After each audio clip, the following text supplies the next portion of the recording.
आज के इस वीडियो में हम कुछ टेक्स्ट विजेट्स के प्रॉपर्टीज़ को देखने वाले हैं। तो इसके पिछले वीडियो में हमने टेक्स्ट विजेट के बारे में सीखा था। तो ये एक फ्लटर का सीरीज़ चल रहा है। तो अगर आपको बाकी के वीडियोस देखने हैं तो आई बटन को चेकआउट कर सकते हैं।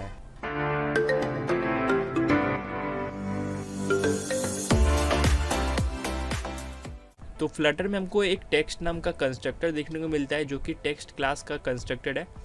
और इस वाले टेक्स्ट कंस्ट्रक्टर के अंदर हमको बहुत सारे पैरामीटर्स मिलते हैं, जिसमें से एक जो पैरामीटर है स्ट्रिंग डेटा, ये एक नॉर्मल पैरामीटर है।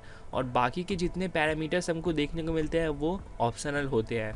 तो आज के इस वीडियो में इन्हीं ऑप्शनल पैरामीटर्स को कैसे हम यूज़ कर सकते हैं उसको देखेंगे। तो फर्स्ट जो पैरामीटर है टेक्स्ट डायरेक्शन, तो ये मेनली टेक्स्ट को डायरेक्शन देने के लिए हम यूज़ करते हैं। और इसके अंदर हम दो वैल्यूज़ यूज़ करते हैं, LTR और RTL।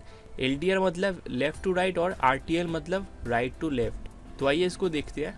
तो यहाँ पर देखिए हमने एक सिंपल सा कोड लिखा हुआ है जहाँ पे आपको एक बॉडी देखने को मिल रहा होगा और बॉडी में हमने टेक्स्ट विजेट को यूज़ किया है। और बाकी के ऊपर के कोड को आप फिलहाल इग्नोर करिए।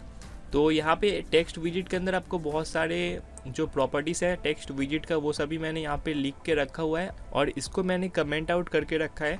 और यहाँ पर आपको एक स्ट्रिंग वैल्यू देखने को मिल रहा होगा जो कि एक रैंडम सा टेक्स्ट मैंने यूज़ किया है। तो ये रहा टेक्स्ट डायरेक्शन प्रॉपर्टी। यहाँ पर देखिए आपको पहले ये लिखा हुआ है टेक्स्ट डायरेक्शन, ये है प्रॉपर्टी, और उसके बाद आपको कोलोन दे के फिर से टेक्स्ट डायरेक्शन लिखना पड़ता है और डॉट दे के आप जो इसका वैल्यू रखना चाहते हैं यानी कि RTL या तो LTR वो यहाँ पे दे सकते हैं। तो यहाँ पे पहले मैं देता हूँ LTR और अब अगर इसको रन करते हैं तो यहाँ पर देखिए हमारा जो टेक्स्ट है वो लेफ़्ट टू राइट दिख रहा है और जो इसका नेक्स्ट वैल्यू है वो है RTL। अब अगर इसको डिलीट करके RTL देते हैं, आप फिर से इसको रन करते हैं तो यहाँ पर देखिए ये राइट टू लेफ़्ट दिख रहा है।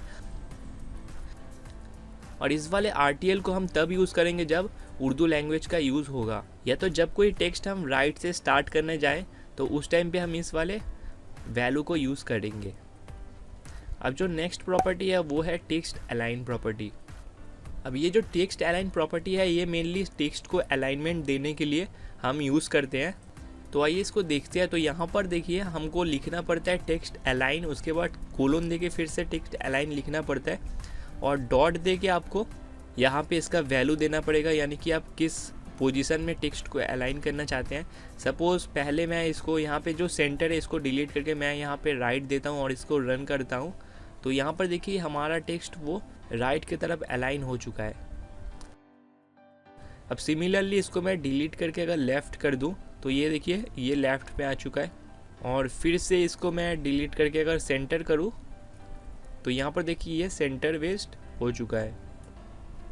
तो ये हुआ टेक्स्ट अलाइन प्रॉपर्टी। अब नेक्स्ट हमारा प्रॉपर्टी है ओवरफ्लो प्रॉपर्टी। अब ये जो ओवरफ्लो प्रॉपर्टी है ये मेनली जब हमारा टेक्स्ट स्क्रीन में फिट नहीं होता है तब हम इस वाले प्रॉपर्टी का यूज़ करते हैं। तो आइए इसको देखते हैं।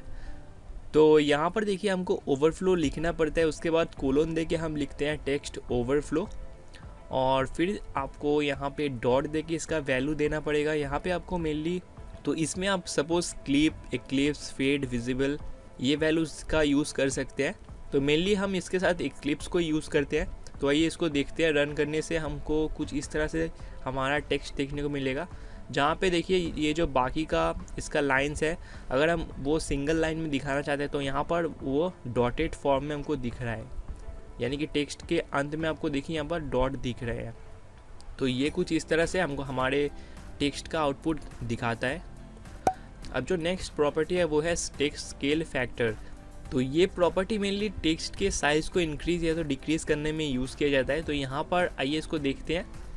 तो हमको टेक्स्ट स्केल फैक्टर लिखना पड़ता है और फिर कोलोन दे के इसका जो वैल्यू है, सपोज़ हम यहाँ पे 5 की जगह 2 दे देते हैं और इसको रन करते हैं। तो यहाँ पर देखिए इसका जो साइज़ है वो चेंज हो चुका है।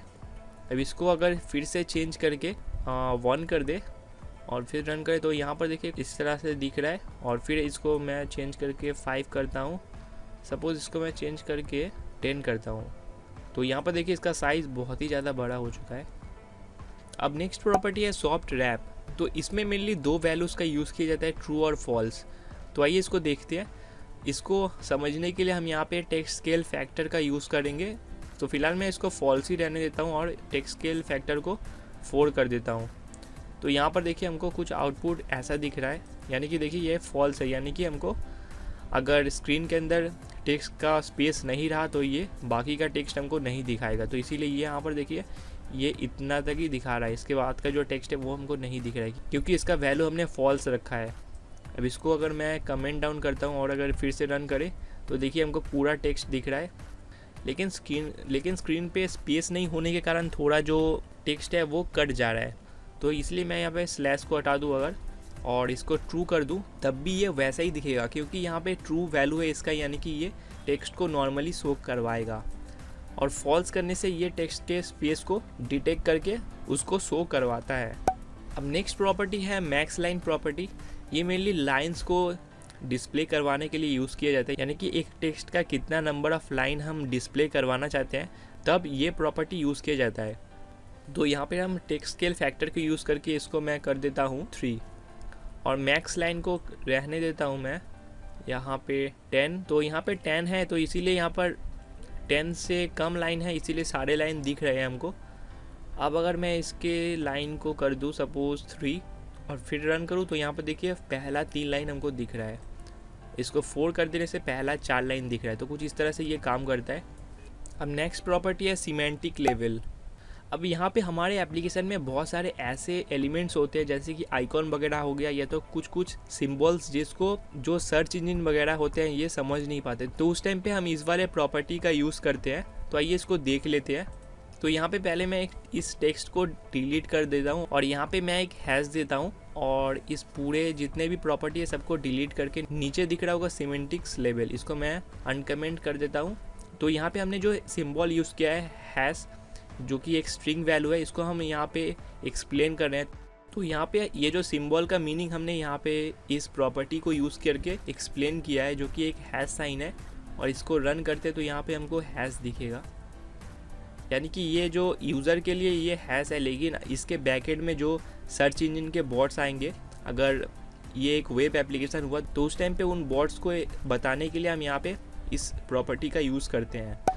और इसके अलावा एक और प्रॉपर्टी हमको टेक्स्ट विजिट का देखने को मिलता है जो कि है स्टाइल प्रॉपर्टी। इसको हम अपने नेक्स्ट वीडियो में कवर करेंगे। तो फिलहाल के इस वीडियो में इतना ही। अगर आपका इस वीडियो से रिलेटेड कोई क्वेश्चन है तो क्वेरी है तो आप कमेंट कर सकते हैं। और अगर आपको वीडियो पसंद आया हो वीडियो को लाइक कर दीजिए और चैनल को सब्सक्राइब कर लीजिए। थैंक यू इस वीडियो को देखने के लिए। हम फिर मिलेंगे अपने अगले वीडियो में।